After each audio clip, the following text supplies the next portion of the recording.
What's up guys, you're watching India Today Tech. I'm Rahul Sethi, and in this video I'm going to unbox the Nokia 3.1 Plus. The price is flashing on your screen right now. Let's take a look at the specs quickly. It has a 6-inch display unlike the 3.1 that had a 5.2-inch display, so this is going to be a big phone. At the back it has a 30 megapixel primary camera and a 5 megapixel secondary camera, so it's a dual camera sensor and you'll be able to take portrait shots with it. At the front there is an 8 megapixel shooter. And the battery on the phone is 3500 mAh. You also get a fingerprint scanner, and the processor is an octa-core one, but will exactly tell you in the full specifications. Right now let's quickly take it out of the box and take a look at the phone. So it is quite a big phone, and unlike the 5.1 Plus or the 6.1 Plus that we recently unboxed, this one does not come with a notch display. And it also doesn't come with a glass back. So these are the two major things that you won't find on 3.1 Plus, but you'll do get on the 5.1 Plus and the 6.1 Plus, although the price itself is also quite different. Let's take a look at the other box contents. So we'll come back to the phone. First up you get a SIM ejector tool. Then there are some leaflets, which is a quick start guide and the Nokia Care and a product safety information guide. Inside the second box you get a pair of earphones, which are very basic ones. They do have a microphone for hands-free calling, but there is no button on it to end the call. Next there is a micro USB cable, quite long and quite good in quality. And lastly there is a 5 volt 2 ampere charger, not exactly a fast charger but has a good wattage at 10 watts. Now let's power up the 3.1 Plus. It's based on the Android One platform, so you get the same software. At the back there's a dual camera setup with a single LED flash and the fingerprint scanner. At the bottom you'll see a microphone, speaker grill and a micro USB port. At the top goes the headphone jack and the secondary mic, and on the right there are 2 slots, so let's pull them out. There's one for SIM 2 and the other is a hybrid slot that gets you SIM 1 and micro SD card. At the top on the very thin bezel you get a front camera, earpiece, some sensors and the Nokia logo. There's nothing at the bottom bezel. Buttons, I must say, are not tactile and don't give a very good travel, so they are not really very comfortable or nice to use.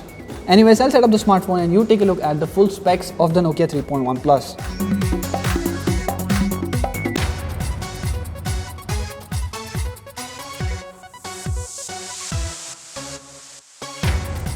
So I've set up the Nokia 3.1 Plus, and this phone reminds me of the 16:9 aspect ratio phones that Nokia used to make in the previous generation. Despite having a thin bezel, it doesn't compromise with the kind of hold and design the phone has, which is pretty nice. It has an 18:9 aspect ratio, which is true, but you don't really feel that. You don't really get that longish form factor, and it's wide enough to justify its length. Although a big screen doesn't make it an easy phone to use with one hand. Anyways, the phone runs the Android One operating system, which is close to the stock Android. It runs the Android 8.1 Oreo and will get updated to the Android P and the Android Q as and when they arrive. Now let's quickly check the fingerprint scanner speed, because that is something we have seen is not really great on budget Nokia phones. So the fingerprint scanner speed is pretty decent. It's not very fast, but it is as decent as what you get on the Redmi smartphones, which is quite nice. But the good part is that it doesn't matter which area of the finger you touch on the sensor. No matter how you touch the sensor, the screen does unlock, and that is pretty nice, because I've seen many sensors are not really very accurate when it comes to detecting the fingerprint. The touchscreen is also as smooth as what you get on the 5.1 Plus. Now let's check the display quality on the Nokia 3.1 Plus. So Nokia 3.1 Plus has a 720p display, so the resolution may not be as good as what you get on 1080p displays, but you'll see the color reproduction is quite nice and also has decent brightness levels, but I'm not sure if it will work in very harsh outdoor light conditions. The screen is not very reflective, and you'll see that the viewing angles are also pretty decent. What I really liked about the Nokia 3.1 Plus, especially in comparison with recent phones from Redmi, is the fact that it's not slow and there are no lags in the phone. In our Redmi videos, you must have seen that they don't really give a very good impression when it comes to speed or smoothness of the interface. With Nokia 3.1 Plus, this doesn't really seem to be a problem, at least out of the box.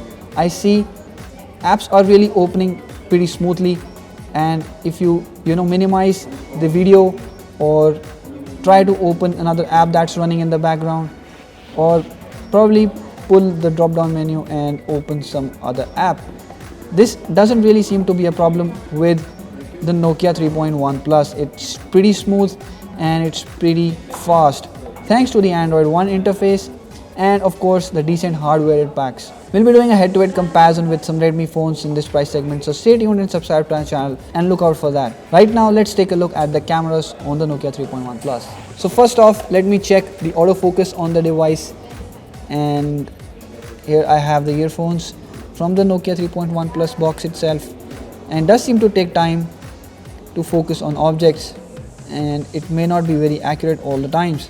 As you will see, I'm trying to capture a black object on a black background, so that may not be camera's favorite thing. Especially macro shots doesn't really seem to be Nokia 3.1 Plus's forte. Let's quickly take a selfie first, and then I'll also share some of the photos taken from the rear camera.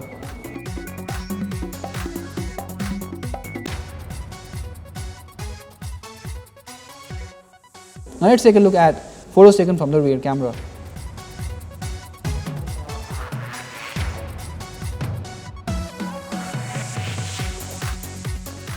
So overall, my first impressions about the 3.1 Plus are very similar to that of the 5.1 Plus. That is, I really like the design of the smartphone. The display also is quite nice, but the best part is that it runs the Android One operating system, which is pretty smooth, fast and a clean one. And on the downside, the cameras on the phone doesn't seem to be that great. There are small things like the buttons on the right are not tactile, and it doesn't have fast charging. Do watch out for a full review where we'll be fully testing the device, and we might also be comparing it with the likes of Redmi smartphones in this price segment. So stay tuned, subscribe to our channel, and if you have anything to ask about this phone, let us know in the comment section below. Thank you for watching this video.